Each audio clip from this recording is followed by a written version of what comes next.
International Silver Company presents The Silver Theater, starring Ida Lupino and Conrad Nagel in Challenge for Three. Brought to you on behalf of two of the greatest names in silverware, International Sterling, world-famous solid silver, and 1847 Rogers Brothers, America's finest silver plate.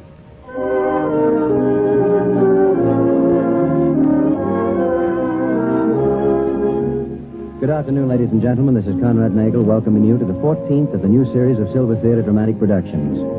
Next week, you'll hear Leslie Howard and Rita Johnson. And in future weeks, Myrna Lloyd, James Stewart, Andrea Leeds, and others. Today, we're proud to again present lovely Ida Lupino in the concluding episode of the Red Book magazine story Challenge for Three by David Garth, adapted for our Silver Theater by True Boardman. Again, it's my privilege to play Jack Pemberton opposite Miss Lupino's Elaine Carsden. John Conti, will you raise the curtain for us? Of course, Conrad. And now lights are being dimmed, and the silver curtain is rising on today's concluding chapter of Challenge for Three. Several weeks have passed since the death of Nathaniel Carsden, pioneer copper magnate. And in the library of the Carsden home, Elaine, his granddaughter, sits, surrounded by relatives and trusted servants, listening as Jack Pemberton, young attorney and college professor, finishes reading old Nathaniel's will. Keeper of the country estate, the sum of $3,000. To Arthur Gerald, my personal valet and butler, the sum of $10,000. And to any and all servants not herein mentioned who have served me for a period exceeding 6 months, the sum of $1,000 each. That's all perfectly clear to everyone? Perfectly, Mr. Pemberton, perfectly. I'm sure that we all agree that dear Nathaniel provided handsomely, not only for those of us related to him by blood, but for those who have served him faithfully as well. That's right, Mr. Pemberton. And I know I speak for all the servants when I say we're grateful. Elaine, there's nothing you wish to question. I mean it's all perfectly satisfactory to you so far? Of course, Jack, go ahead. Right. All of the above bequests having been made, Miss Elaine, forgive me, miss, but it's most urgent. Yes, Gerald? It's that Mr. Norroy again. I told him I couldn't disturb you now, but he said to tell you that he wouldn't come again. That you would know what that means, miss. But All right, Gerald, ask him to wait. I'll see him when this is over. Goodness. Elaine, there's nothing wrong? No, of course not. I'm so sorry, Jack. Please go ahead. All right. All of the above bequests having been made, the remainder of my holdings are to be converted into cash and held in trust for my beloved granddaughter, Elaine Natalie Carsden. She is not, however, to inherit the bulk of said fund for 10 years from the day of my death, nor may she in any way borrow against said fund. And in the meantime, she shall receive only the sum of exactly $100 per month from my estate. Why, Elaine, that's absurd. $100 a month. Please, Aunt Elvia, let Mr. Pemberton finish. Go on, Jack. Well, Elaine, perhaps you'd better read the rest of it yourself. Why? All right, Jack. Furthermore, this provision has not been made without due and careful thought. It was the will of a higher power than ours that mine should be the duty of raising my granddaughter to womanhood. And I see now, as I make this my last testament, that I have partly failed in my duty. I failed in that I loved her so much, I never gave her a chance to achieve a true and deep understanding of life.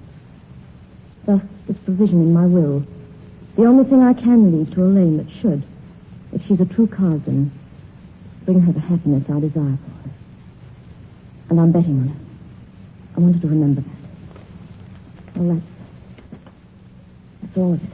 Well, I say it's absurd. Now, Elvia. Don't interrupt me. I say it's Yes, dear. absurd. What is this 10-year nonsense, Mr. Pemberton? Nathaniel never mentioned it to me. Well, that's quite understandable. He just decided on that clause a short time before his death, Miss Carsden. I say Elaine should fight it, and all the rest of us should back her up. Well, I won't. I won't contest a word of that will. I knew that Two Gun had put this in the will. He told me so. And he also told me why. Now, would you mind going now, all of you? Oh, now, Elaine, you're just upset and not thinking clearly. After all, there are times when I haven't exactly approved of your carryings on myself. Carrying all over the place, getting your name in the papers. But when it comes to letting $10 million sit in the bank while you live on $100 a month, well... Now, please, Aunt Elvia, it's all right. You see, Two Gun was convinced that I wasn't a real Carsden. He thought this might make me one. Perhaps he was right. Anyway, I'm going to try and find out. Well, all I can say is that you insist on being foolish and sentimental. I suppose it's your own funeral. Come, Marvin. Yeah? Oh, yes, dear. I'm sorry, Elaine. It's all right, Uncle Marvin. Goodbye. Goodbye, dear. Elaine, Yes, Jack. you were pretty swell about all this. Was I? I'm proud of you. I'm glad. Elaine, what's wrong? Why not tell me?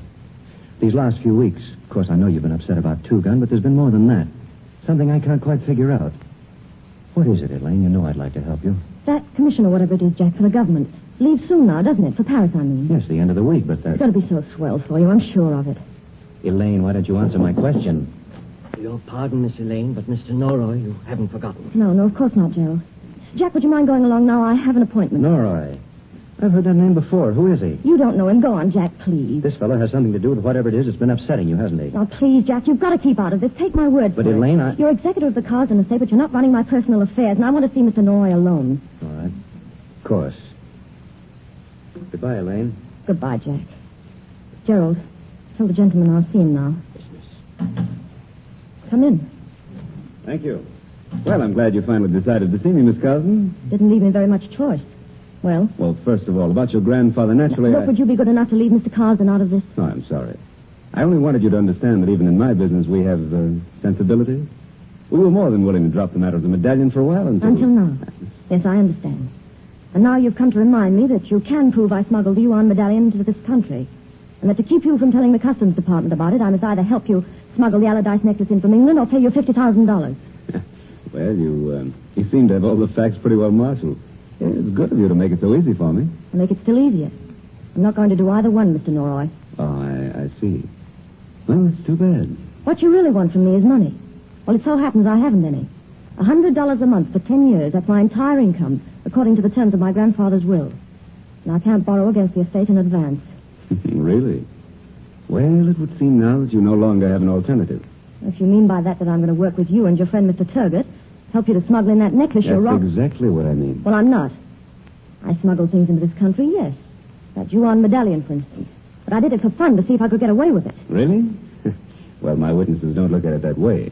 They think that what they saw was the working out of a definite plan. A plan between you and your friend Jack Pemberton. You know that's not true. No? Heiress returns from Europe. Young college professor meets her on dock before she's undergone customs inspection. She slips valuable medallion into his pocket. And he doesn't know? I'm afraid it makes me laugh, Miss Carsden. Just as it would make a jury laugh. Yes, but don't you see, if you involve Jack in They'd this, you... probably ask him to resign from that international commission he's been appointed to. I know. That would be unfortunate. Mr. Norroy, please. Find someone else to help you on this necklace job. I can't do it. There's a lot of reasons I wouldn't expect you to understand. Please. I'm sorry, Miss Carsden. I'd like to be agreeable, but there's no one else we could find with either your intelligence or your social connections. And in a case like this, both are invaluable. I'll run along now, but about 4 tomorrow afternoon, I'll be calling on the Chief Customs Inspector with an interesting story about the Yuan medallion. That is, unless, in the meantime, you make up your mind to stop me. Goodbye, Miss Carsden. I hope it isn't too long before I see you again. You know where to reach me. Well, Grandfather, you seem to have managed to leave a girl pretty much on the spot. So you were betting on me.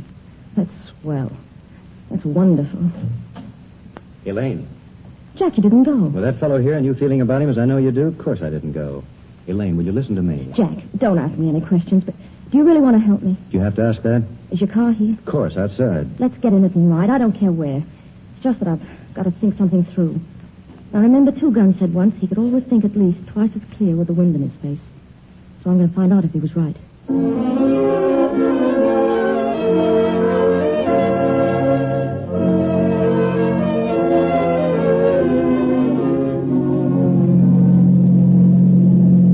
Mind if we stop here a moment? What? Oh, no, of course not.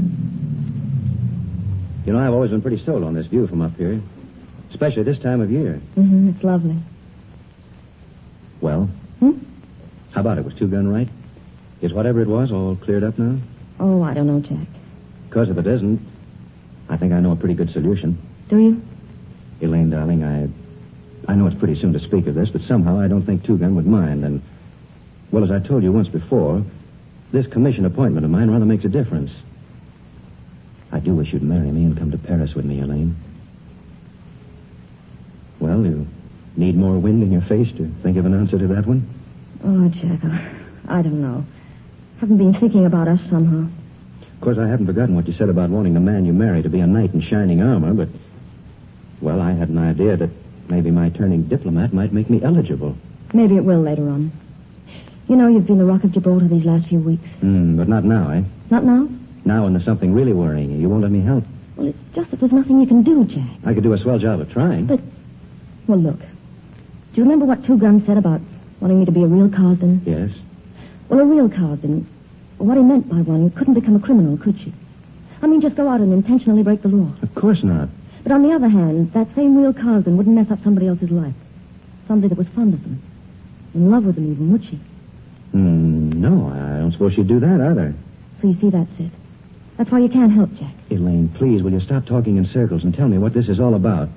What has that fellow Norroy to do with it? Why is it a case of honesty against loyalty? Loyalty to whom? That's it, Jack.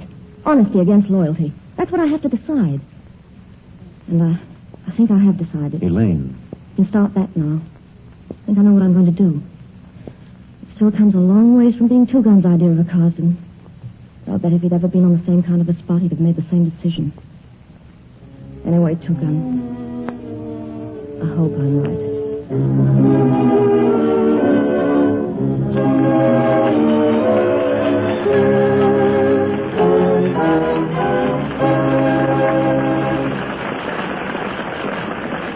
Before we bring you the concluding act of Challenge for Three, starring Ida Lupino and Conrad Nagel, may I suggest an easy way for many of you to turn a Christmas gift into a New Year's resolution. A week ago, many of you I know became proud owners of your first sterling silver. You received International Sterling's stunning Me to You set. And having seen with your own eyes the rich, lustrous beauty of this exquisite solid silver, now more than ever, you long for a complete service of solid silver. So why not, this New Year's Day, resolve that you'll get that complete service? That little by little, during 1939, you'll add extra matching pieces to that Christmas Me to You set. Resolve, for example, to get another Me to You set every month. It only costs $16.75, and by getting one set a month, you'll have a solid silver service adequate for simple entertaining in practically no time. Or perhaps you can afford more pieces at once. Then go to your silverware dealer and talk with him. He'll be delighted to help you make your selection and to tell you about International Sterling's convenient budget payment plan, whereby you too can easily achieve your heart's desire. A complete service of solid silver by International Sterling.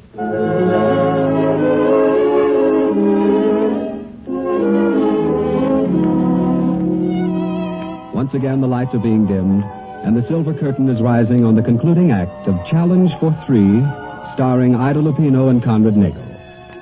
It is early the following morning at the Carsden home. Gerald, the butler, is in a heated argument with Connie Dawson, formerly a burlesque dancer, but more recently Jack Pemberton's secretary. At the moment, Connie is decidedly vehement. I don't care if it is 7 o'clock in the morning. I'm here to see Elaine Carsden, and I'm going to see her. Now. My dear young lady. And I'm not your dear young lady. Look, But Miss Carsden is asleep. I tell you that doesn't matter. This is important enough Gerald, to... what's wrong out here? Oh, Miss Dawson. Asleep, is she? I'll say she ain't. Isn't. And I'll bet she ain't been asleep all night, any more than Jack's been. What are you talking about? Where is Jack? I don't know. But the last I saw of him last night, he was just about that. Worrying about you. That's why I'm here. You may go, Gerald. Yes, miss. After he left you last night, Jack came to the office. He's got a lot of important work he's supposed to do. But does he do it? He does not. He goes on for hours about you being in some kind of trouble. And all I can get out of him is junk about honesty versus loyalty and being a true Carsden, whatever that means. Connie, look, I appreciate you being interested, Now, but listen. That time I was up in night court because the show I was in got pinched. And I couldn't pay my fine. You helped me out, didn't you? You got me off and then sent me up to Jack's place and told him to take care of me. You thought it was funny for a college professor in a small town to have a burlesque dancer on his hands. But gag or not to you, it worked out okay for little me, see? You helped me out, so now I'm paying off by helping you. That's more than generous of you, Connie, but there's nothing you can do. Listen there. What's Norroy got to do with this? Norroy? Well, how did you know he was... It's the one thing Jack said last night that made any sense. That he thought a guy named Norroy was mixed up in what's worrying you. Well, is he? I suppose he is, Connie. Listen, in case you don't remember, my name used to be Sherry DeVault. 8 years I worked in burlesque joints and nightclubs. I know a bunch of people and places that are another world to you. And one of the people I know was Norroy. Now come clean with me. Man to man. All right, Connie. But Jack mustn't know this. Okay. I'm a walking plan. Shoot. Well, when I came back from Europe last month, I brought a jade medallion with me. And I smuggled it through customs by slipping it into Jack's pocket when he met me at the dock. That was smart. Go on. Well, this man Norroy and some friends of his saw me do it. Now they've threatened to turn the case over to customs. They'll let 'em. They can't prove it. But they can. You see, I sold the medallion because I was short of money. Norroy bought it. God. But why keep all this from Jack? Well, because this new appointment of his means everything to him. I don't want him to lose it. Lose it? But I don't... Remember, I put the medallion in Jack's pocket. Norroy and his friends say they'll testify that Jack and I were working together. I get it. Oh, you see, you did fix up a pretty mess of fish. Well, what are you going to do? There's only one thing I can do. Norroy wants me to work for him, to bring in a certain necklace from England, the Allardyce it's called. He swears that if I do that, he'll give me back the jade medallion and forget the whole business. I'm going to do it. Are you crazy? You mean you believe that guy, Norroy? Well, what else can I do and keep Jack out of it? Hey, wait a minute. You're awful concerned about Jack all of a sudden. Well, maybe I am. So it's like that, huh? Well, I guess the laugh's on me. What do you mean, Connie? Nothing. Just making sounds. Oh, but let's figure this out. You know where Norroy lives? Yes. Well, there's probably about 6 warrants out for the guy under about 8 different aliases. But tipping off the law to him still wouldn't get you in the clear. As long as he has that medallion... Wait a minute. What? That medallion. That's all they got on you. I mean, without that, they couldn't prove nothing. Anything. But the point is they do have Here's it. the answer. What? How much nerve have you got? Well, I guess I've got my share. That's what it'll take. Now, look, here's the thing for you to do. Listen, you go to these guys, see, and tell them it's okay.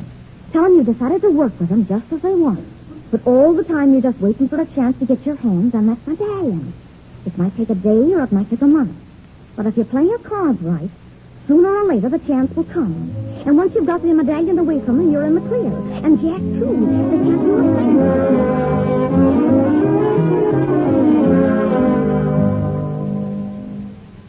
Now, don't try to lie to me, Connie. I talked to the butler on the phone, and he said that you'd come there at 7 o'clock this morning and insisted on seeing Elaine. Well, what if I did? She did me a favor once. Why shouldn't I help her out? You help her out. Yes, me.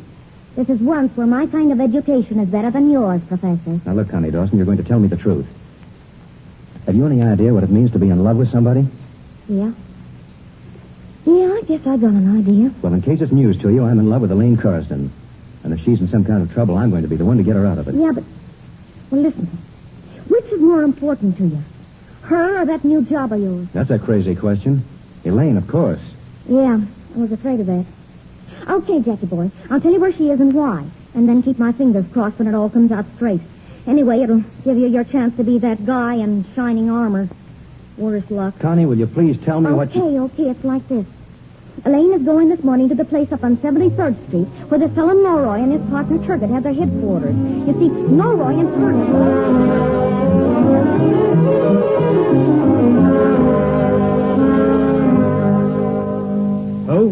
Who did you say? That Carsden gal, she's been waiting inside for about an hour. Said she was sure you and Norroy was expecting her. Yeah? Swell. Nora knows she's here? No, he ain't been around yet. Okay. Mr. Turgot, begun to wonder if you weren't coming. Sure. I'm sorry to keep you waiting.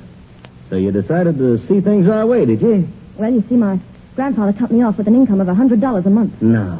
Well, if that ain't a raw deal. That's exactly the way I feel. Which is one reason I was more than ready to work with you and Mr. Norroy. He said something about a 3-way split. Yeah? Well, him and me hadn't talked about that part of it. You know, when I first realized you and Mr. Norroy knew about that jade medallion job I tried to do, I was pretty upset about it. Now I'm glad things worked out just the way they have. Yeah, this little piece of green stuff has come in handy for all of us. Oh, you have it here? Well, then maybe it won't be necessary to wait for Mr. Norroy. Wait for him? Surely he phoned you about it. You see, when we agreed to work together, I told him about some friends of mine that I thought might buy that medallion. At a good price, too. Who are they? Some people named Kendall. Yeah? Only they're leaving for South America tonight. But I thought you knew. Oh, of course, we can wait for Mr. Norroy if you prefer, but it would be smarter for me to take the medallion and go right over there. Then one of you could meet me afterwards and I Now, could... look. You don't really think I'm going to give you this trinket and just let you walk out of here with it, do you? Why not? Oh, surely you don't think I'd have come here alone unless I really intended to work with you. But of course I can understand your suspicion. Suppose we both go then. My only concern is that we see the Kendalls before they leave. Well, okay. We do it that way then, but I keep the medallion till we get there. Of course. You can wait in the car while I take it into them. Let's be on our way. Sure. I'll just grab my coat and we'll be... Oh, Nora, you got here just in time. Well, Miss Carson, I'm delighted. I'll wait downstairs. What's the rush? I can wait in the car. Wait for who? Let me pass. It's okay, Nora, it's okay. Miss Carson and me was just going to ride over to see these friends of hers she told you about, you know, on the medallion deal. What friends? And what deal? What do you mean, what she told you? Oh. So that's what the score is. Better sit down, Miss Carson. No, thanks. Some friends that buy the medallion, and you take it to them and meet one of us afterwards, Let me handle it, Turner. No, you've been handling it long enough. I'll start taking over now. Listen, Miss Elaine Carson. Let go of my arm. You can't get that medallion alone, so you're going to take me along with it. Where? What was the rest of it? Well, I hadn't figured that far ahead. I'll say you hadn't, and there's some other things you hadn't figured on. Take it easy, Turner. Shut up, Nora. I am going to... Watch it.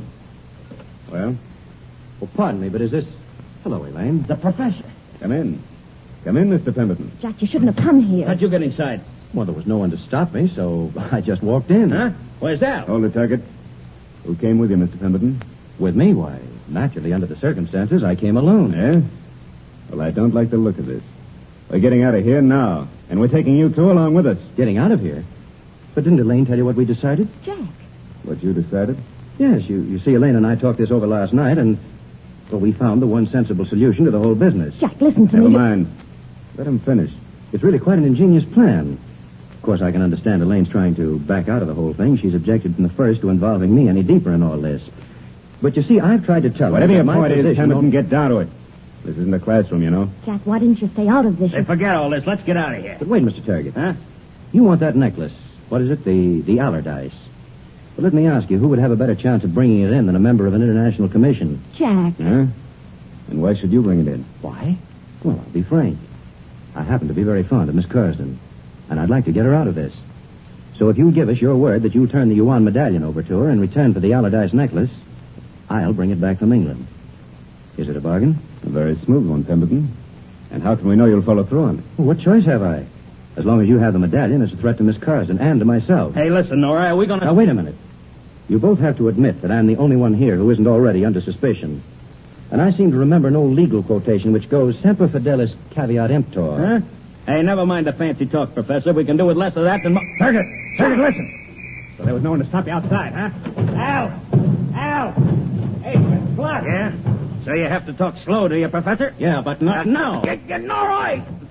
Hey, Nora! Help me, will you? That door. Close it. Oh, no, you don't. Get back there. Now, Turkett, get away from me, you fool, so I can take a shot at him. Hey, Nora, look out, the girl. She got... Oh, Jack, quick, grab the gun. All right, now, you two. Get back against that wall. Come on.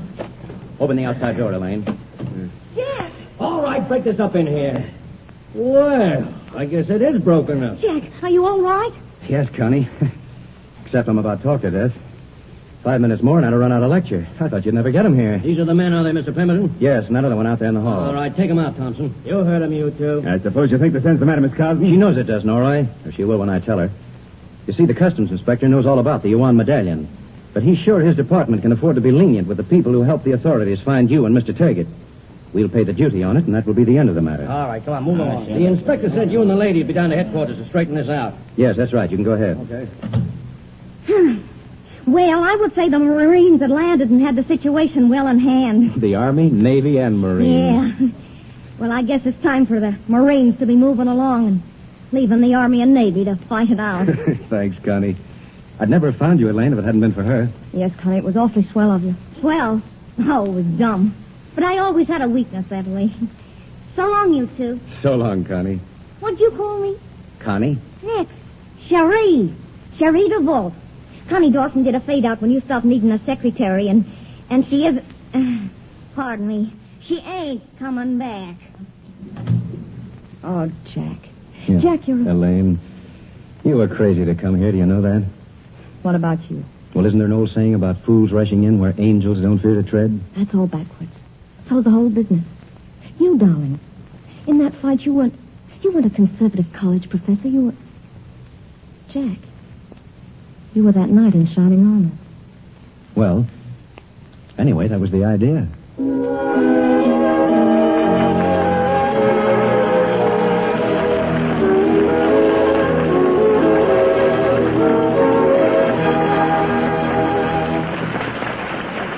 In a few minutes, Ida Lupino and Conrad Nagel will come back for a personal word with you. But before they do, would you permit me to make a friendly suggestion to every woman who received a check for Christmas? Make that check last a lifetime. Take it to your nearest silverware dealer and exchange it for the lasting loveliness of 1847 Rogers Brothers silver plate. For this is the silver plate that bears the design prestige of the most famous craftsmen in America. And right now you can get this finest of silver plate at substantial savings. For example, take 1847 Rogers Brothers Silver Theater set.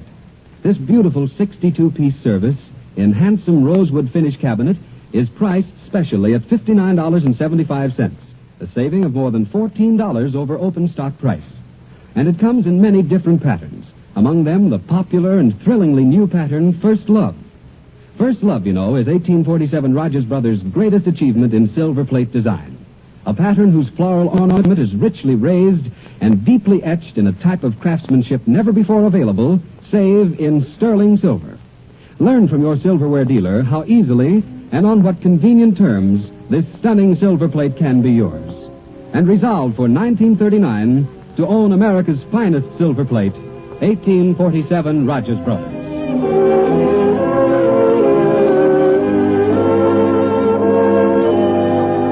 And now back to our director, Conrad Nagel, who's escorting Ida Lupino out in front of the silver curtain to meet you in person.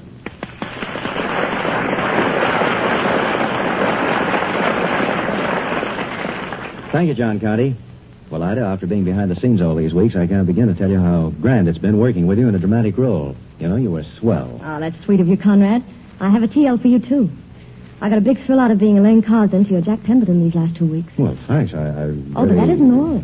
I not only like the play and like working with you, but I've become so enamored with Silver Theatre's products, First Love and International Sterling, that I'm going to put one of my Christmas checks to work getting some of each for my home. Good. Well, that really is a TL.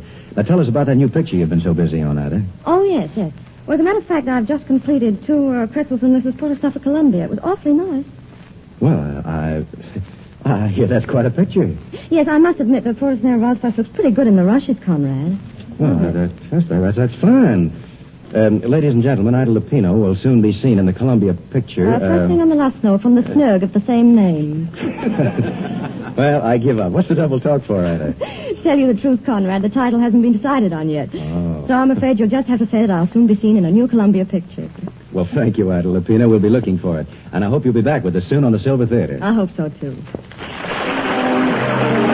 Tune in next week for another Silver Theater performance starring Leslie Howard with Rita Johnson in an original story by True Boardman, A Study in Triangles. There'll be the music of Felix Mills, of course, and Conrad Nagel will direct. And now, before we leave you, on behalf of our sponsors, International Sterling Silver and 1847 Rogers Brothers Silver Plate, we'd like to wish all of our friends, both old and new, a happy and prosperous 1939. This is John Conti speaking. Oh, Mr. Conti. Yes? Would you mind if I started 1939 by doing something on the radio that I've never done before? Well, I guess not. What is it, Miss Lupino? I'd like to be the one to say, this is the Columbia Broadcasting System.